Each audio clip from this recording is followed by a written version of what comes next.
أعوذ بالله من الشيطان الرجيم. بسم الله الرحمن الرحيم. الحمد لله رب العالمين الرحمن الرحيم مالك يوم الدين إياك نعبد وإياك نستعين اهدنا الصراط المستقيم صراط الذين أنعمت عليهم غير المغضوب عليهم ولا الضالين.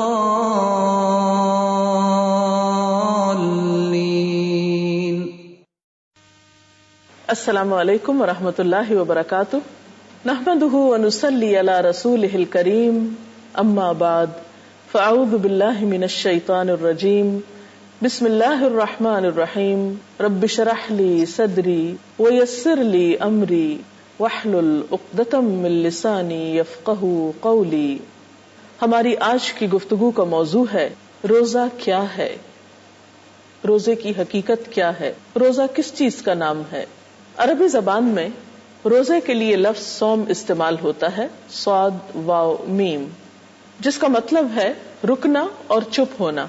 شریعت میں روزہ اس بات کا نام ہے کہ انسان روزے کی نیت کر کے طلوع فجر سے لے کر غروب آفتاب تک کھانے پینے اور بعض دوسری معین خواہشات کو پورا کرنے سے رکا رہے، اپنے آپ کو روکے رکھے.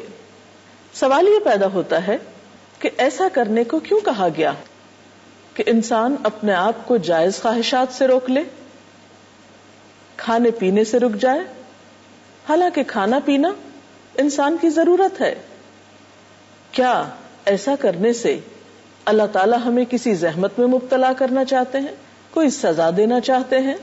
آخر انسان کو بھوکا پیاسا رکھنے کا مقصد کیا ہے، یا اس کی جائز خواہشات کی تکمیل سے اسے کیوں روکا جا رہا ہے؟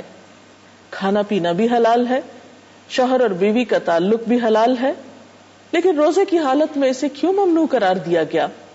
اور کیا روزہ صرف انہی چیزوں سے اپنے آپ کو روک لینے کا نام ہے، یا اس کے علاوہ بھی روزے کا کچھ فائدہ ہے، روزے کا کچھ مقصد ہے؟ بات یہ ہے کہ روزہ انسان کی تربیت کا ایک بہترین ذریعہ ہے، اس کے نفس کی ٹریننگ اور اس کے لیے ایک ڈسپلن میں آنے کا ایک بہترین راستہ ہے.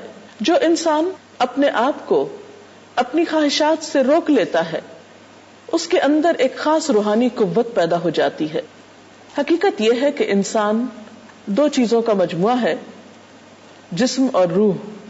صرف جسم اس سے بھی انسان نہیں بنتا، اور صرف روح بھی انسان نہیں ہوتی.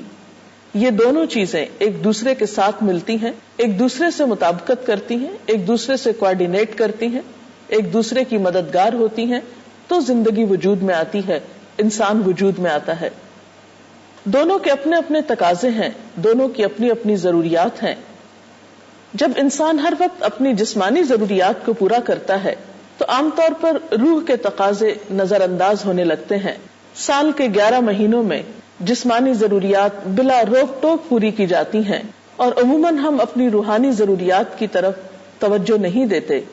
رمضان میں انسان کو جب کھانے پینے سے روک دیا جاتا ہے، انسان اپنے نفس کو کنٹرول کرنے لگتا ہے، تو اس کی روح کو پروان چڑھنے کا موقع ملتا ہے.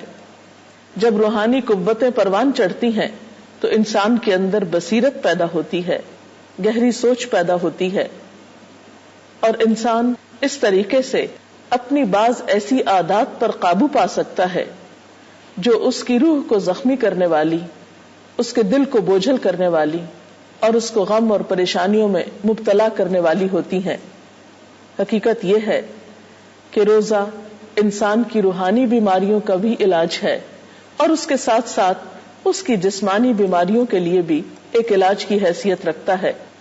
جہاں تک روحانی بیماریوں کے علاج کا تعلق ہے تو آپ صلی اللہ علیہ وسلم نے صاف طور پر فرما دیا کہ من لم يدع قول الزور والعمل به فليس لله حاجة ان يدع طعامه وشرابه، کہ جو شخص روزہ رکھ کر جھوٹ